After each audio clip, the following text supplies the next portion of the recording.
بسم اللہ الرحمن الرحیم۔ میں ہوں اینالسٹ اور اسکالر زین العابدین اور آپ دیکھ رہے ہیں YouTube channel. Federal minister Fawad Ahmed نے پی ایم ایل نون کے بارے میں ایک بہت بڑا انکشاف کیا اور انہوں نے کہا کہ ان کے جو 4 ممبر ہیں یعنی یہ 4 منسٹر ہیں وہ چل کر کسی کے پاس گئے ہیں۔ انہوں نے یہ کہا ہے کہ جو نواز شریف ہے وہ حکومت چلانے کے اہل نہیں ہے، اس نے ملک کے ساتھ غداری کی ہے اور بہت غلط کی ہے، اس لیے اگر حکومت بنانے کی باری آئے تو ہمارا خاص طور پر خیال رکھا جائے، جس کو رانا ثناء اللہ جو پی ایم ایل نون کا ایک لیڈر ہے اس نے اس کو کیٹاگوریکلی ڈینائی کیا، اس نے کہا ایسی کوئی بات نہیں ہوئی۔ تو اب فواد چودھری نے کس کی طرف اشارہ کیا ہے؟ لگتا تو یہی ہے کہ وہ اسٹیبلشمنٹ کی بات کر رہا ہے کہ یہ جو 4 ممبر ہیں وہ اسٹیبلشمنٹ کے پاس گئے اور انہوں نے کہا ہے کہ نواز شریف کو اگر نہیں رکھنا چاہتے تو نہ صحیح، لیکن اگر حکومت اگلی بنائی جائے تو ہمارا خاص طور پر خیال رکھا جائے۔ اب یہ باتیں کس حد تک صحیح ہیں ان کا ہم تجزیہ کرتے ہیں ماضی سے۔ اب جب پرویز مشرف نے مارشل لا لگایا تھا اور اس نے نواز شریف کو برطرف کیا تھا تو وہ تو نواز شریف کو پھانسی دینا چاہتا تھا، لیکن اس وقت سعودی عرب کی بر وقت مداخلت سے نواز شریف کو پھانسی نہیں دی گئی اور سعودی عرب نے کہا کہ اس کو جو ہے ملک بدر کر دیا جائے اور ہمارے پاس بھیج دیا جائے، جس کو پرویز مشرف نے مان لیا اور نواز شریف کو پھانسی کی بجائے جو ہے ملک بدر کر کے بھیج دیا گیا۔ اب یہ بات تو کسی سے ڈھکی چھپی نہیں ہے اور آپ کو پتہ ہے کہ یہ ڈیل واقعی ہوئی تھی۔ اس کے بعد جو حال ہی میں D G I S I کے چیف کی تعیناتی کا مسئلہ تھا، جس میں وزیر اعظم اور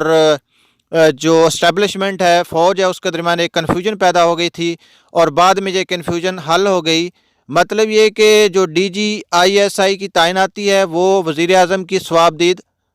پاور طاقت ہے، یعنی D G I S I کو وزیر اعظم تعینات کر سکتا ہے، لیکن شاید فوج نے اس میں مداخلت کی اور وزیر اعظم سے پوچھا نہیں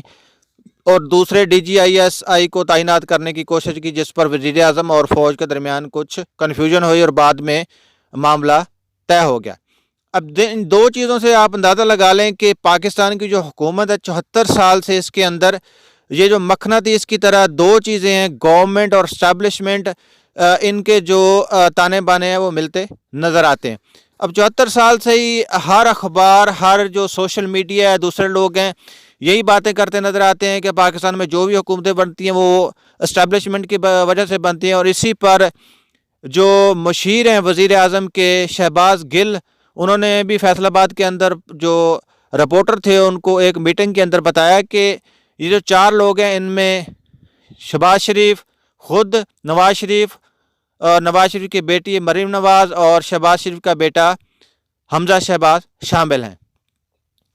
یعنی وہ ان 4 لوگوں کے بارے میں ڈیل چاہتے ہیں کہ ان میں سے جو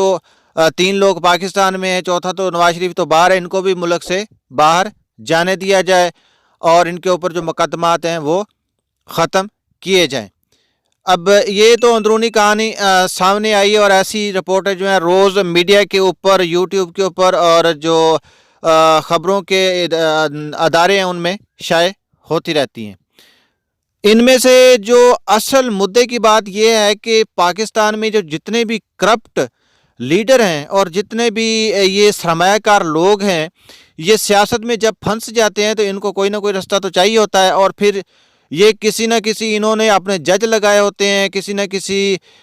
جو جب وہ ریٹائر ہو جاتے ہیں، جیسے رانا شمیم ریٹائرڈ ہو گیا ہے گلگت بلتستان کے چیف جسٹس سے، اور اس نے پھر نواز شریف کی مدد کرنے کے لیے جو قدم اٹھایا ہے اور سپریم کورٹ کو ایک یعنی کہ وہ جعلی بنا کر ایفیڈیوٹ کے نواز شریف جو ہے وہ ملوث نہیں ہے، بلکہ عمران خان جو ہے اس کو اسٹیبلشمنٹ نے جو وزیر اعظم بنایا اور اسٹیبلشمنٹ نے یہ کہا تھا کہ جو شہباز شریف اور نواز شریف ہیں ان کو نہ چھوڑا جائے، تو یہ بھی کورٹ کے سامنے واضح ہو گیا کہ یہ ایفیڈیوٹ جعلی ہے جو نواز شریف کو بچانے کے لیے رانا شمیم نے دیا۔ اس طرح کے اور ہتھ کنڈے جو x chief justice of Pakistan تھے، ان کی ایک جعلی ویڈیو ٹیپ بنا کر بھی کیا گیا جس میں یہ کہا گیا کہ نواز شریف کو نہیں چھوڑنا۔ تو یہ سب چیزیں آپ کے سامنے آ رہی ہیں، اس میں آپ کو ہتھ کنڈے بھی سامنے آ جائیں گے جو سیاسی لوگ کرتے ہیں، اور اس کے علاوہ جو صحیح چیزیں ہیں، اسٹیبلشمنٹ کتنی ساتھ ہے یا نہیں ہے، وہ بھی آپ کے سامنے ہیں۔ اس میں زیادہ قصور تو پی ایم ایل نون کا ہی نظر آ رہا ہے، جنہوں نے جعلی ویڈیوز اور جعلی ایفیڈیوٹس بنائے ہیں، کیونکہ چور کو اپنا ڈر ہوتا ہے اور وہ اپنے آپ کو بچانے کے لیے کوئی نہ کوئی غلط کام کرتا ہے اور اس کی چوری سامنے آ جاتی ہے۔ اب دوسری طرف آتے ہیں کہ جو ملک کے اندر پی ٹی آئی نے ایک بہت بڑا نعرہ چلایا ہوا غربت مکاؤ کا اور احساس پروگرام اور اس طرح کی دوسری چیزیں چلائی ہوئی ہیں، تو کیا ملک میں اس سے غربت ختم ہوئی ہے کہ نہیں ختم ہوئی؟ ایک رپورٹ کے مطابق جو پاکستان کا ٹوٹل سرمایہ ہے وہ پاکستان میں تقریباً 11 خاندانوں کے اندر ڈیوائیڈڈ ہے، اور جو حکومت ہے وہ تقریباً 11 خاندان جو ہیں بار بار وہی آ کر پاکستان کے اندر حکومت کر رہے ہیں۔ اب پاکستان کے جو صرف 1% لوگ ہیں ان کے پاس پاکستان کا کتنا سرمایہ ہے؟ اب ان 1% لوگوں میں 9% جو قومی آمدنی ہے وہ ان کے پاس ہے، اور زراعت کا 20% ان کے پاس ہے، پراپرٹی 15% ان کے پاس ہے، اور ان کے بینکوں کے اندر 26% ہیں۔ یعنی اگر ملک کے پاس 100% ہے تو یہ جو چیزوں کا حصہ میں نے آپ کو بتایا یہ ان لوگوں کے پاس ہے۔ اب یہ ملک کا کتنا بنتا ہے؟ یہ ملک کا تقریباً کوئی 20% سے بھی اوپر حصہ بنتا ہے جو ٹوٹل ملک کا ان کے پاس ہے۔ اب جو ایک غریبوں اور امیروں کا انڈیکس جاری ہوتا ہے جس میں بتایا جاتا ہے کہ پوری دنیا کے اندر کتنے غریب ہیں کس ملک کے اندر، اس میں بتایا گیا کہ پاکستان میں کوئی جو 26% لوگ ہیں وہ تو اتنے امیر ہیں کہ وہ چائنا اور ترکی سے ان کا مقابلہ کیا گیا ہے، اور اگر غریبوں میں دیکھا جائے تو 20% لوگ پاکستان میں اتنے زیادہ غریب ہیں، یعنی کہ ویسے تو پاکستان میں غریب لوگ زیادہ ہیں لیکن جو 20% غریب لوگ ہیں وہ اتنے زیادہ غریب ہیں کہ وہ ایتھوپیا جہاں پہ قحط سالی رہتی ہے اور جہاں کھانے کو کچھ نہیں ملتا وہ اس سے بھی زیادہ غریب ہیں۔ اب جو پاکستان کی گورنمنٹ کہتی ہے کہ ہم جو ہے نا غریبوں کے لیے یہ کر رہے ہیں وہ کر رہے ہیں، تو پاکستان تو ایتھوپیا سے بھی نیچے ہے۔ اب اس میں جو 2.62.66 ٹریلین یعنی 2.66 ٹریلین جو منی ہے، یعنی اربوں روپے کے اندر جو مراعات ہیں وہ دی گئی ہیں 2017 اور 18 کے اندر پاکستان کے وزیروں مشیروں کو، اور بڑے بڑے کمپنیوں کاروباروں کو ان کا ٹیکس معاف کیا گیا، یا پھر ان کو زراعت میں جیسی چیزوں میں مراعات دی گئیں، ان کے قرضے معاف کیے گئے، وزیروں مشیروں کو نئی گاڑیاں لے کر دی گئیں، ان کو لون دیے گئے، یعنی 2.66 ٹریلین روپیز جو ہیں